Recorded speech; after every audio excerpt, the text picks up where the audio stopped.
Superintendent Adiala jail के मुताबिक इमरान खान का एक्स अकाउंट जेल से ऑपरेट नहीं होता। हसन साहब, आपके ख्याल में इमरान खान का एक्स अकाउंट कहाँ से ऑपरेट होता है?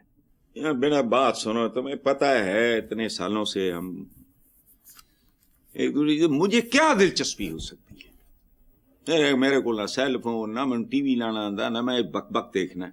कोई खूबसूरत किताब पढ़ना ज्यादा बेहतर नहीं है? मैं क्या करूंगा ये देख के? देखने वाली सिर्फ एक चीज है मेरे पास। वो सब बच्चे जो स्कूलों से बाहर हैं, वो सब नौजवान जो बेरोजगार हैं, वो सब जो खते गुर्बत में, मैं वही मंजर देख लूं, मेरे लिए वो बहुत काफी है। मतलब ये मेरी समझ से बाहर है। मुझे क्या दिलचस्पी हो सकती है? एक्स अकाउंट जेल से हो रहा है, फलां से हो रहा है या नहीं हो रहा है? और अगर हो भी रहा है तो उसमें क्या, मैं क्या करूं? Ground realities are very different. इस मुल्क के नसीब में पता नहीं क्या बोलने लगा मैं। देखो, इन लग़वियात से, शेलफोन पर कोई बात सुनो, घरों की जो मेड्स है ना, उनके लिए ऑक्सीजन का दर्जा रखता है सेलफोन। मैं उसके बगैर जिंदा हूं और बहुत आसूदा पुरसुकून होता है। मैंने तो पता नहीं, एक्स खुदाए वादउला शरीक की कसम, मुझे नहीं पता ये एक्स अकाउंट ये होते क्या है।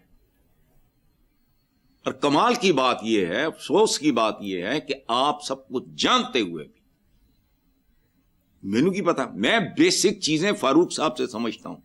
ये मीडिया है क्या? मुझे नहीं पता। ए फलाना हुंदा है, गूगल है, ते फलाने है, टाउन, मैनू कख नहीं पता। एक्स अकाउंट, यही रह गया मसला मेरा। चलें, ठीक है हसन साहब, हम मौजू बदलते हैं। गुज़िश्ता दिनों सूबाई और कौमी असम्बली की 13 नशिस्तों पर ज़िमनी इंतखाबात हुए। हुक्मरान जमात ने 12 नशिस्तें हासिल कर लीं। क्या कहेंगे? 112 भी हासिल कर लेते तो क्या हो जाता? इस मुल्क के हालात बदल जाते। ये जेड़े 12 आए है, 112 होंगे, 1012 होंगे, 1,01,012 होंगे, इन्हां कोलों रिकवरियां कर सकते? क्या इन्होंने इंसाफ के तराजू च तो क्या? सराइकी की एक मिसाल है, मैंने पहली भी, मुझे बड़ी अच्छी लगती है। आपे शरबत, आपे बोतल, आप बोतल दा काग हैं, सरकार सबे कुछ आप हैं।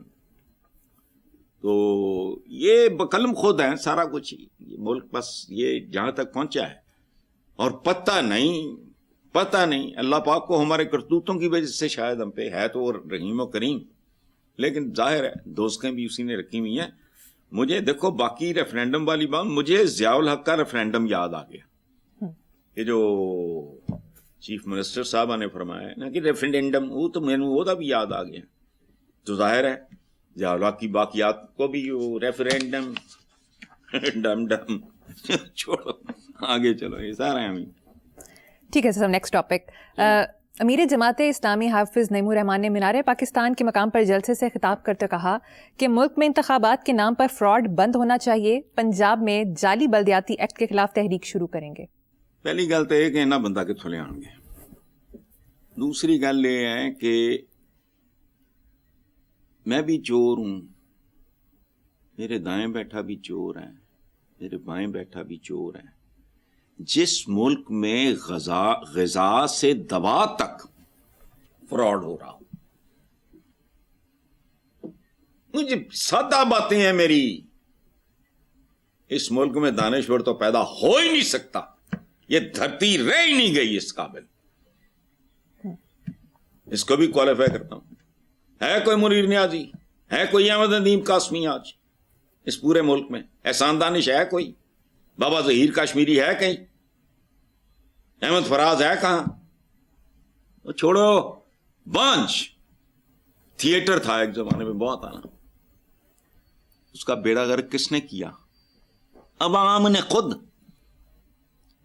वो फोश डांस देखने गुजरा वाले तो पार्टियां आ रही हैं, फलाना हो रहे हैं, वो भी बंद कर दिया। हम तो वो लोग हैं जो बसंत खा गए, मासूम सी पतंग खा गए। हाँ, एक रिवायत थी हमारी, तो इसलिए छोड़ो یہ بندے کہاں اور یہ وہ یہاں کوئی چیز اگر خالص ہے, جینون ہے اور اس میں فراڈ نہیں ہے تو کوشش کریں. جماعت اسلامی بیچاری لگی رہے, شاید 500-700 سال تک گریجولی ہم بھی مہذب ہو جائے. جماعت اسلامی کے مینار پاکستان کے جلسے کے اختتام پر خواتین و مرد حضرات نے پنڈال کی بھرپور صفائی کی. آپ جماعت اسلامی کے اس عمل کو کیسے دیکھتے ہیں؟ یہ تو میرے دشمن بھی ہوتے تو میں داد دیتا. یہ تو بھائی ہیں ہمارے. مجھے تو یہ حافظ صاحب مجھے تو بہت پسند ہیں. ویری نائس مین, ویری سیولائزڈ, ہائیلی ایجوکیٹڈ. کمال کر دیا. کن کا ملک ہے یہ جو بجلی چوری کر کے اپنے جلسوں میں استعمال کرتے ہیں؟ یہ تو تمہارے قائدین ہیں. وہ جلسے میں صفائی بکھرا گند کون صاف کرے گا ملک کا؟ میرا پرابلم یہ ہے, یہ ایکسیپشن ہے. میرا کنسرن یہ ہے کہ ملک بھر میں بکھرا ہوا ہر طرح کا گند وہ کیسے صاف ہوتا ہے. ان کی مہربانی ہے, باقی سیاستدانوں کے منہ پہ تھپڑ ہے جو چوری کی بجلی لگا کے فلانا کرنا. اچھا, میں اس دن کا منتظر ہوں جب کوئی ایسی چیز ایجاد ہوگی جو سوچوں, گندی سوچوں, اعمال اور گندی روحوں کو ڈرائی کلین کر سکے. یہ باقی جو مرضی کر لیں گے, ان سے نہیں ہونا. حسن صاحب, انسداد دہشت گردی کی عدالت شبلی فراز کو 2 مقدمات میں اشتہاری قرار دے دیا ہے. وہ بھائی وہ جو شبلی فراز ہے یہ ہے بھی ایک جرائم پیشہ کا بیٹا. پوچھو کون حسن صاحب؟ غلطی سے میں نے شرفا میں اور بڑے لوگوں میں نام ڈال دیا ان کا پچھلے سوال میں, مجھے نہیں پتا تھا اگلا کیا ہے. احمد فراز کا بیٹا ہے, اس پہ بھی مقدمے بنے تھے. تو جرائم پیشہ کی اولاد جرائم پیشہ کچھ کیا ہوگا, مجھے نہیں پتا. پیو بھی مقدمے پہ گزر رہے, پتر بھی پہ گزر رہے, ٹھیک ہے, نسلی بچہ ہے. جی, بھارتی اخبارات کے مطابق وزیر دفاع راج ناتھ سنگھ نے دعویٰ کیا کہ آج سندھ کی سرزمین بھارت کا حصہ نہیں, لیکن تہذیبی طور پر سندھ ہمیشہ ہندوستان کا حصہ رہے گا, اور جہاں تک زمین کا تعلق ہے سرحدیں بدل سکتی ہیں. کون جانتا ہے کل سندھ دوبارہ ہندوستان میں واپس آ جائے.